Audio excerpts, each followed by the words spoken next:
The Frog Prince. Once upon a time, there lived a very spoiled princess who never seemed content. The more she had, the more she wanted, and she just would not do what she was told. One day, she took her golden ball out into the woods, although she had been told by her chief nanny that she must embroider some new handkerchiefs. She threw the golden ball high up into the sky once, twice, but the third time it slipped from her hands, and with a great splash it fell down into a deep well. The princess stamped her foot and yelled, but this did not help. So she kicked the side of the well and was just getting ready for another big yell when a very large frog plopped out of the well. "Oh," said the princess, "a horrible, slimy frog. Go away at once." But the frog didn't move. Instead, it spoke. "What are you making such a fuss about? A talking frog?" For a moment, the princess was speechless. But then she looked down her nose and said, "If you must know, my most precious golden ball has fallen down this well, and I want it back." With a sudden leap, the frog disappeared down the well. In the wink of an eye, it was back with the golden ball. The princess went to snatch it up, but the frog put a wet foot rather firmly on it and said, "Hasn't anyone taught you any manners? Please and thank you would not go amiss. In a way, I have a special request to make." The princess looked at the frog in utter astonishment. No one ever dared talk to her like that, and certainly not a frog. She glared at the frog and said crossly, "May I have my ball back, please? And what is your special request?" The frog did not move its foot, but bent closer to the princess. "I want to come and live with you in the palace, and eat off your plate and sleep on your pillow, please." The princess looked horrified, but she was sure a promise to a frog wouldn't count.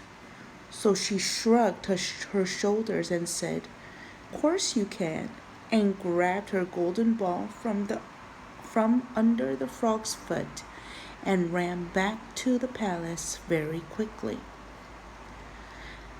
That night at supper, the royal family heard a strange voice calling, "Princess, where are you?" And in hopped the frog. "Oh, bother," said the princess. The queen fainted. The king frowned. "Do you know this frog, princess?" he asked. "Oh, bother," said the princess again. But she had to tell her father what had happened. When he heard the story, he insisted the princess keep her promise. The frog ate very little, but the princess even less. And when it was time to go to bed, the king just looked very sternly at the princess, who was trying to sneak off on her own. She bent down and picked the frog up by one leg. And when she reached her great four-poster bed, she plunked the frog down in the farthest corner. She did not sleep a wink all night. The next evening, the frog was back. Supper was a quiet affair. The queen stayed in her room. The king read the newspaper. and the princess tried not to look at the frog. Bedtime came, and once again the frog and the princess slept at opposite ends of the bed.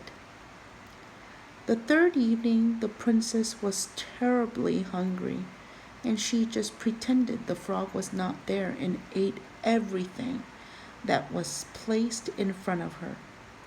When it came to bedtime, she was so exhausted that she fell into a deep sleep as soon as her head touched the pillow. The next morning, when she woke up, she felt much better for her good sleep until she remembered the frog, but it was nowhere to be seen. At the foot of the bed, however, there stood a very handsome young man in a green velvet suit. "Hello, Princess. Do you know that you snore?" he said. The princess's mouth fell open, ready to yell, but the handsome young man continued. "I don't suppose you recognize me, thank goodness, but I was the frog who rescued your golden ball. I was bewitched by a fairy who said I was rude and spoiled." And here the young man looked sideways at the princess, whose mouth was still hanging open. "And the spell could only be broken by someone equally rude and spoiled having to be nice to me." The princess closed her mouth. The king was most impressed with the young man's good manners, and the queen liked the look of his fine green velvet suit. Everyone liked the fact that the princess had become a very much nicer person. Before long, it seemed sensible for the princess and the handsome young man to get married. They had lots of children who were not at all spoiled, and everyone lived happily ever after. The golden ball and the green velvet suit were put away in a very dark cupboard.